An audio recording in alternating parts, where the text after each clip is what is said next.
Halo semuanya, selamat datang kembali di channel Sinopsis Film. Oke, pada kesempatan kali ini kita akan membahas sebuah film bergenre misteri thriller dengan judul Revenge yang dirilis pada tahun 2018. Film ini bercerita tentang seorang wanita, kita sebut saja bernama Mia Skies. Dia berprofesi sebagai seorang fotografer hewan di alam liar. Tentunya dia sudah mempunyai segudang pengalaman. Ketika dia akan mencari hewan langka, yaitu seekor ular merah di sebuah hutan yang bernama Wachitumi Valley, dia mengalami kejadian yang sangat mengerikan ketika dia bertemu dengan sekelompok psikopat. Oke, apakah dia bisa bertahan? Langsung aja kita ikuti alur ceritanya. Film diawali dengan seorang pasien yang seluruh badannya dibalut dengan perban, yang bernama Mia Skies. Dia didatangi oleh seorang detektif untuk meminta keterangan lebih lanjut mengenai pengalaman Mia di sebuah hutan yang bernama Wachitumi Valley. Karena pihak kepolisian tidak mempercayai cerita Mia yang berkaitan dengan kejadian yang dialaminya. Mia ditemukan di sebuah gudang dengan kondisi tubuh yang dipenuhi dengan lendir. Dan menurut laporan, Mia membunuh seorang polisi yang sedang bertugas di wilayah tersebut. Detektif itu meminta agar Mia menceritakan kejadian yang sebenarnya, disertai dengan bukti-bukti yang akurat, atau dia akan dipenjara dengan dakwaan pembunuhan terhadap aparat negara. Detektif itu pun melanjutkan kalau dari kecil memang dia sudah mendengar cerita tentang kejadian-kejadian misterius di Wachitumi Valley seperti pembunuhan, pembantaian, dan praktek kanibalisme. Tetapi dia meyakini itu hanya cerita belaka karena tidak bisa dibuktikan sampai dengan sekarang. Detektif itu pun mengatakan kalau apa yang dialami Mia hanyalah halusinasi belaka. Dan dari sinilah film ini dimulai berdasarkan cerita Mia. Scene pun memperlihatkan kepada Mia yang sedang menghabiskan hari-harinya di hutan yang bernama Wachitumi Valley untuk mencari spesies ular merah yang sudah langka. Dia dikenal handal mengembara dari hutan ke hutan untuk mendapatkan gambar-gambar hewan di alam liar, walaupun seorang diri. Dia pun berkeliling menyusuri sungai agar tidak kehilangan momen mendapatkan gambar ular merah tersebut. Hingga pada suatu pagi, tiba-tiba dia dikejutkan dengan pemandangan yang mengerikan, di mana dia melihat segerombolan orang sedang membantai seorang pria yang sedang digantung dengan posisi terbalik, layaknya hewan ternak. Mia terlihat sangat ketakutan, dia pun langsung bersembunyi dan mencoba untuk menenangkan diri. Kemudian, dia pun mencoba mengambil gambar secara diam-diam. Tetapi sayangnya anjing mereka mengetahui keberadaan Mia. Dengan seketika, Mia pun langsung mengambil langkah 1000.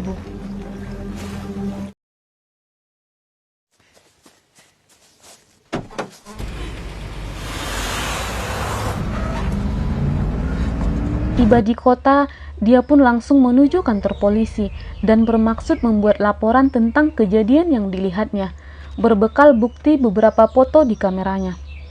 Tetapi setelah dipanggil-panggil, ternyata tidak ada sahutan. Dia pun mencoba menenangkan diri beberapa saat. Ketika akan meninggalkan kantor polisi tersebut, tiba-tiba seorang polisi menyapanya. Mia pun langsung mengatakan kepada polisi tersebut tentang kejadian yang dilihatnya. Kemudian si polisi menyuruh Mia menunjukkan foto-foto tersebut kepadanya. Dan ketika akan keluar, Mia melihat seorang pria aneh di sana, dan polisi itu pun meyakinkan Mia kalau pemuda tersebut mengalami gangguan jiwa. Tanpa merasa curiga sedikit pun, Mia pun keluar bermaksud mengambil kameranya dan menunjukkan bukti yang didapatnya. Setiba di mobil, dia mendapat pesan suara dari pacarnya yang bernama Billy. Billy mengatakan akan tiba dalam waktu 5 jam di lokasi Mia. Tetapi tiba-tiba pria aneh tersebut muncul di depan mobil Mia, bertepatan dengan mobilnya yang diderek oleh seseorang menggunakan traktor. Mia pun terlihat sangat panik dan dia pun mencoba meminta tolong. Tetapi tidak ada satupun orang yang mendengar teriakannya dan menolongnya. Kota itu terlihat sangat sepi seperti kota mati. Hingga usahanya menghubungi 911 pun tidak membuahkan hasil. Singkat cerita, akhirnya Mia pun dibawa ke sebuah lokasi peternakan yang dimiliki oleh seorang pria, sebut saja namanya Tony. Di sana Mia mencoba bernegosiasi dengan mengatakan akan menyerahkan foto-foto yang diambilnya asal dia diperbolehkan pergi. Tetapi Tony tidak semudah itu melepaskan orang-orang yang datang ke Wachitumi Valley.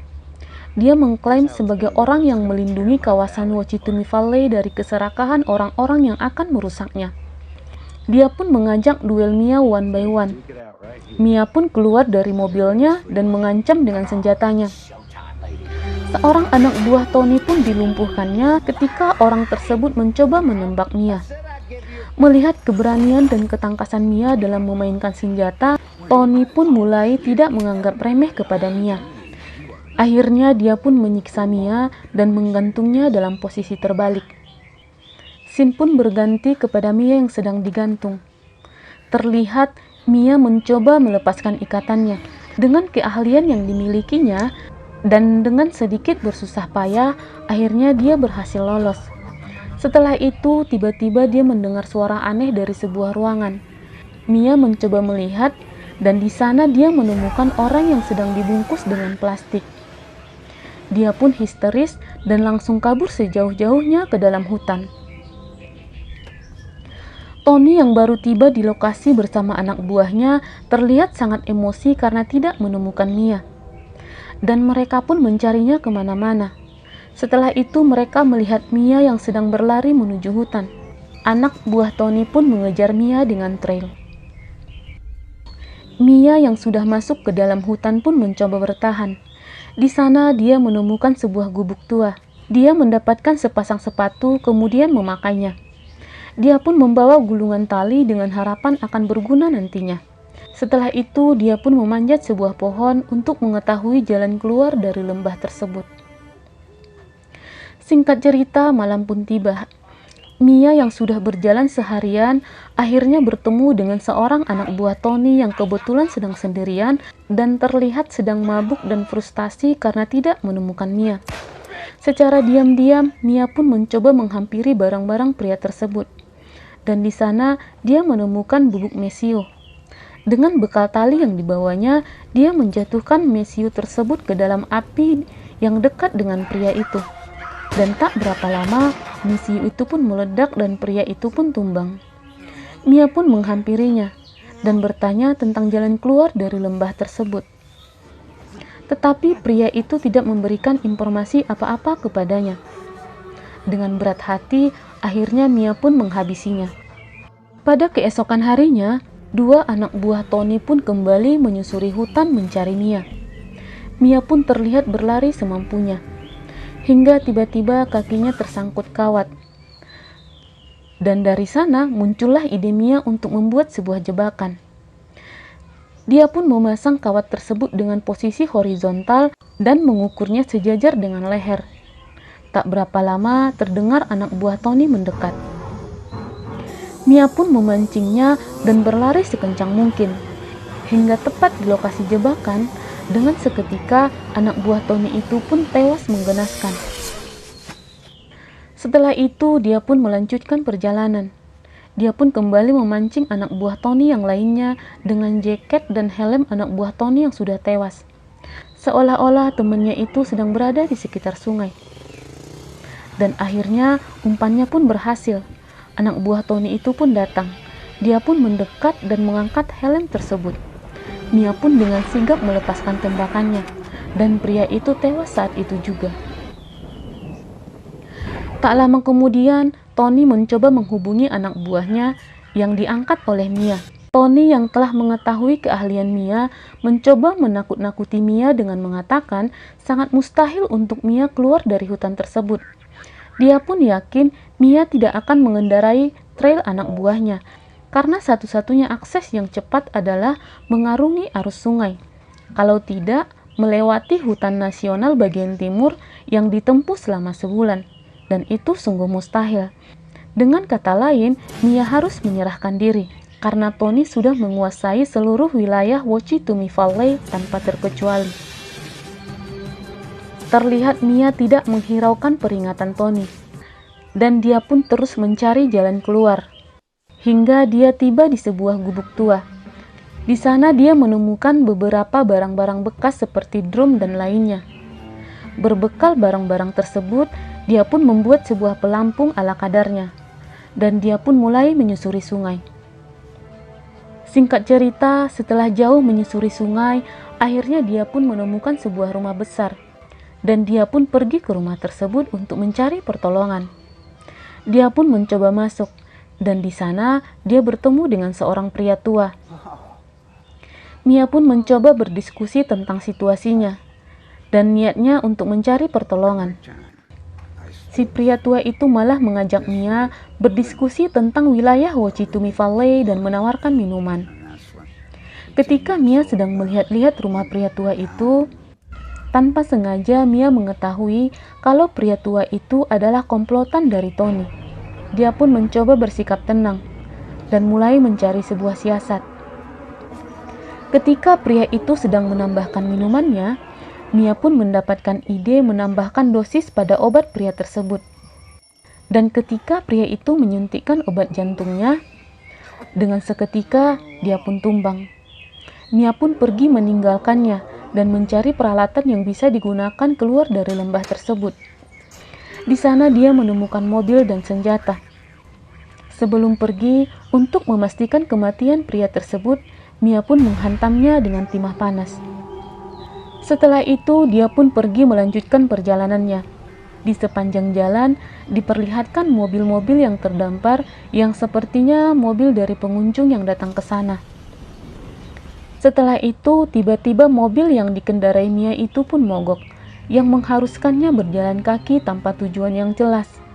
Dia pun terlihat sangat frustasi. Hingga tanpa terasa, malam pun datang kembali. Dan Mia pun masih terkurung di lembah tersebut. Pada keesokan harinya, harapan muncul ketika Mia menemukan sebuah swalayan kecil. Dia pun masuk dan mencari bantuan. Di sana, dia lagi-lagi bertemu dengan polisi. Mia mulai mencurigai polisi tersebut.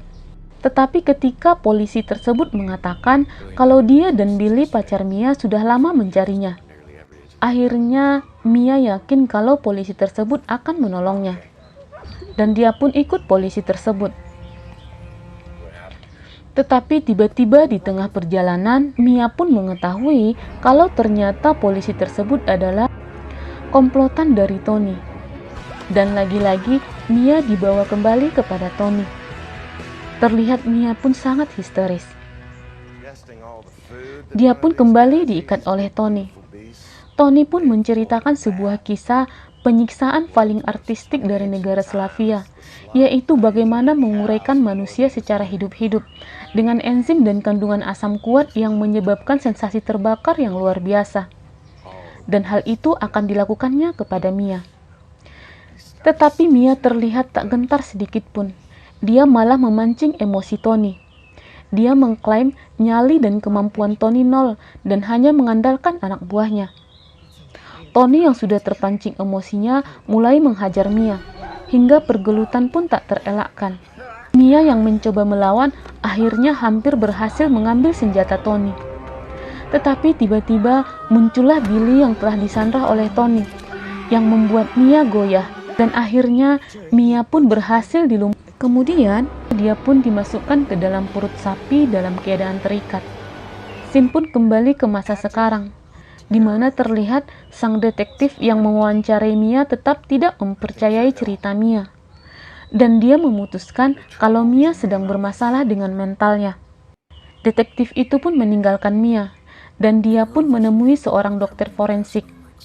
Dan di sana dia mendapatkan informasi kalau luka bakar yang dialami oleh Mia bukanlah berasal dari bahan peledak, tetapi karena enzim di perut sapi, dan dia telah mengalami penguraian.